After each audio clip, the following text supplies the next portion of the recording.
CH2 बेचारी अनोखी और माफिया किंग ऋषभ। दीपक अनोखी के साथ अपनी मनमानी कर रहा था और उसके कंधे पे जो बद्दी थी वो भी हटाने ही वाला था कि दरवाजे पर जोर जोर से खटखटाने की आवाज आई। अनोखी ने चिल्ला के कहा, प्लीज मुझे बचाओ। अनोखी बार बार चिल्ला रही थी और दीपक ने उसके मुंह पर हाथ रख दिया और कहा, जितना चिल्लाऊंगी उतना ही दर्द होगा। अभी भी कह रहा हूँ चुप हो जा, नहीं तो तेरे लिए बहुत बुरा हो जाएगा। अनोखी की आंसुओं से भरी आंखें उसका दर्द बता रही थी। उस बेचारी का तो मुंह भी बंद कर दिया था ताकि वो चिल्ला न पाए। दीपक अनोखी की गर्दन पर काट रहा था और बेरहमी से उसकी कमर दबा रहा था। अनोखी की आवाज अंदर ही दब गई और सब कुछ खत्म होने ही वाला था कि इतने में दरवाजा जोर से खोला और सामने विमला, मनोज और शनाया खड़े थे। दीपक बहुत ज्यादा डर गया और अनोखी से दूर खड़े होकर शराब के नशे में धूत होकर कहा, मैंने कुछ नहीं किया। ये तो अनोखी ने मुझे रिझाया तो मैं अपने आप को रोक नहीं पाया। अनोखी जल्दी से बेड से खड़ी हो गई और अपनी गाउन ठीक करते हुए रोने लग गई।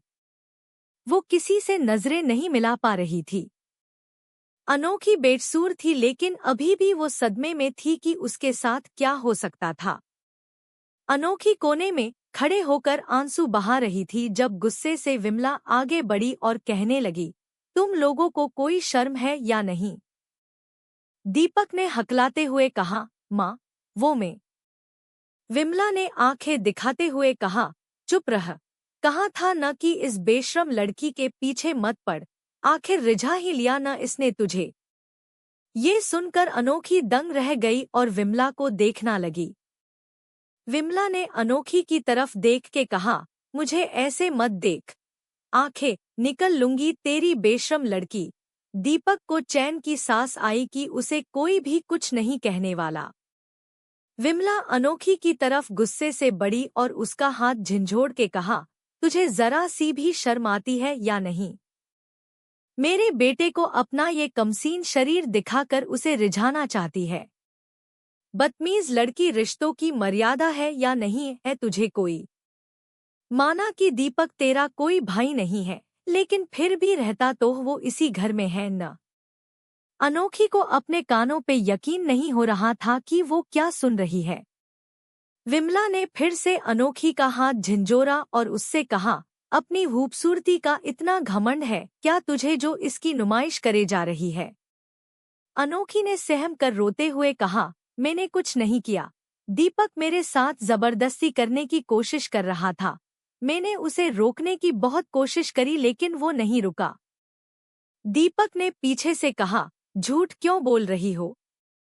सच क्यों नहीं बताती सबको कि मैं तुम्हारे कमरे से गुजर रहा था और तुम अपनी गाउन ऊपर उठाकर बार बार मुझे रिझाने की कोशिश कर रही थी और अपनी तरफ आकर्षित करने की कोशिश कर रही थी। अनोखी ने हैरानी से कहा, ये सब झूठ है, मैंने ऐसा। अनोखी इससे पहले आगे बोलती विमला ने उसे जोर से कस के चाटा लगा दिया और कहा, अपने बेटे के खिलाफ में एक भी शब्द नहीं सुनोगी। मुझे अच्छे से पता है कि तूने ही कुछ किया होगा। बिल्कुल अपनी माँ पे गई है। जैसे माँ बेहया वैसे ही बेटी। बचपन से ही अनोखी अपनी और अपनी माँ की बेइज्जती बर्दाश्त करती आ रही है, लेकिन आज तो सारी हदें ही पार हो गई। कोई भी लड़की इतना गंदा शब्द अपनी माँ के लिए नहीं सुन सकती। अनोखी ने सिसकारियां लेते हुए कहा, क्यों मेरी माँ को गालियां दे रही हो? वो तो बेचारी इस दुनिया में है भी नहीं, जितना कोसना है मुझे कोसो। विमला को और गुस्सा आ गया और वो दंत भिजने लग गई। शनाया ने भी आग में घी डालते हुए कहा, माँ, ये लड़की अपने साथ इतनी बदतमीजी कर रही है लेकिन फिर भी आप इसकी बात सुने जा रहे हो। शनाया को अनोखी बचपन से ही नापसंद थी क्योंकि अनोखी उससे कई ज्यादा खूबसूरत थी। शनाया की बातों में बहक कर विमला ने अनोखी के बाल पकड़ लिए और कहा, बहुत अपनी मरी हुई माँ की सगी बनती है न? तुझे तो मैं बहुत अच्छा सबक सिखाऊंगी। विमला अनोखी के बाल पकड़कर उसे ले जाने लगी। अनोखी ने दर्द में कहा, मुझे छोड़ दो, मैंने कुछ नहीं किया। विमला को कोई फर्क नहीं पड़ रहा था। वो अनोखी के बल पकड़कर उसे कमरे से बाहर ले आई और सब उसके पीछे पीछे चलने लग गए जैसे कोई जलूस निकल रहा हो। मनोज ने पीछे से कहा, विमला रुक जाओ। पहली बार मनोज अनोखी के लिए आवाज उठा रहा था। अनोखी को समझ नहीं आ रहा था कि वो इस बात का शुक्र मनाए या फिर अपनी हालत पर हंसे। विमला ने बिना पीछे मोड़ कहा, आज कोई एक शब्द नहीं बोलेगा। बहुत इस लड़की को बर्दाश्त कर लिया मैंने। सालों से मेरे सीने पर नासूर की तरह पड़ी हुई है ये। अब वक्त आ गया है इसका हिसाब करने का। मनोज कुछ कहने ही वाला था कि इतने में उसका फोन आ गया और वो साइड में चला गया। विमल की बदतमीजों को देखकर दीपक और शनाया बहुत खुश हो रहे थे और चटकारे ले रहे थे।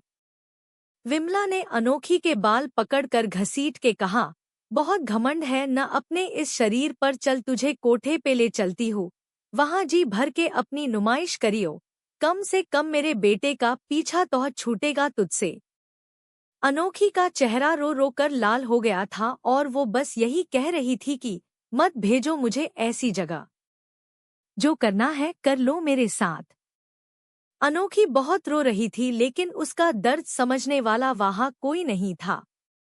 विमला ने मेन गेट खोला ही था अनोखी को घर से बाहर निकालने के लिए, लेकिन विमला के सारे इरादों पर पानी फिर गया जब मनोज ने चिल्लाकर कहा, कहीं नहीं जाएंगी अनोखी। मनोज की इतनी तेज आवाज थी कि विमला रुक गई और उसने पीछे मोड़ के कहा, क्या बात है, आज अपनी बेटी पर बड़ा ही प्यार आ रहा है। सालों पहले ये प्यार कहाँ था। अनोखी सुबक सुबक कर रो रही थी। मनोज गुस्से से आगे बढ़ा और अनोखी का हाथ पकड़कर उसने अपनी तरफ खींच लिया।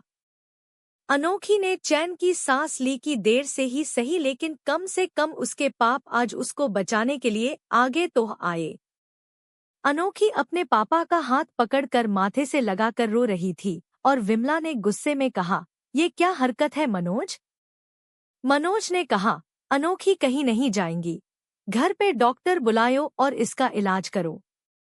इसके सारे जख्मों पर मलहम लगा होना चाहिए क्योंकि कल इसको लड़के वाले देखने आ रहे हैं। दीपक और शनाया एक दूसरे को देख रहे थे।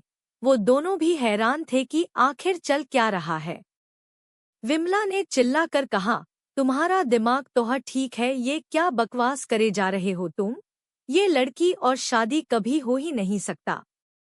विमला ने फिर से अनोखी की तरफ हाथ बढ़ाया लेकिन मनोज अनोखी के आगे आ गया और विमला का हाथ झटक के उसने कहा, बकवास नहीं सही कह रहा हूँ मैं।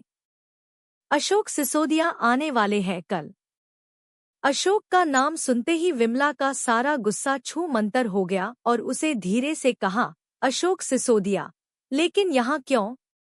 वो तो बहुत बड़े बिजनेसमैन हैं न। उनकी एक झलक देखने के लिए भी लोग तरसते हैं और वो हमारे घर आ रहे हैं। विमला शौक थी कि इतने बड़ा इंसान उसके घर। आप टेंशन मत लो दी, मैं अपनी दी और आपको किसी मुसीबत में नहीं पड़ने दूंगी, ध्वनि ने रज्जो को गले लगाते हुए कहा। वहीं ध्वनि के गले लगाने से रज्जो को अपनी छोटी बहन की याद आ गई। एक समय ऐसा भी था जब वो अपनी बहन की जान बचाने के लिए इस दलदल में आई थी और इसी दलदल में फंस कर रह गई। वो अपनी बहन को तो नहीं बचा पाई लेकिन उसने अपनी कोख से एक बहुत ही प्यारे बच्चे को जन्म दिया जो कब उसकी पूरी दुनिया बन गया उसे खुद ही पता नहीं चला। लेकिन अम्मी जान ने उससे उसकी इस दुनिया को भी छीन कर कैद कर लिया ताकि वो ये धंधा न छोड़े। इन सब बातों को याद कर रज्जो की आंखें नम हो गई और उसकी पकड़ ध्वनि पे कस गई। दी, अब मुझे यहाँ से निकलना चाहिए। ध्वनि की बात सुनकर रज्जो होश में आई। रज्जो ने ध्वनि को खिड़की से नीचे उतरने में मदद की। ध्वनि जो स्कूल टाइम में कई बार ट्रैकिंग पर जा चुकी थी, उसे नीचे उतरने में कोई दिक्कत नहीं हुई। ध्वनि ने रज्जो के बताए मुताबिक उस बगीचे के पीछे बने एक छोटे से दरवाजे से कूदकर निकल गई, क्योंकि वो दरवाजा ज्यादा बड़ा नहीं था। ध्वनि के वहां से भाग जाने के बाद रज्जो ने तुरंत ही उस रस्सी को वापस ऊपर खींच लिया और उस रस्सी को खोलकर फिर से ताहा कर अलमारी में अच्छे से जमा दिया। उसने जैसे ही रूम से बाहर जाने के लिए दरवाज़ा खोला तो रूम के बाहर खड़े शख्स को देख वो घबरा गई। उसके माथे पर हल्का पसीना आने लगा।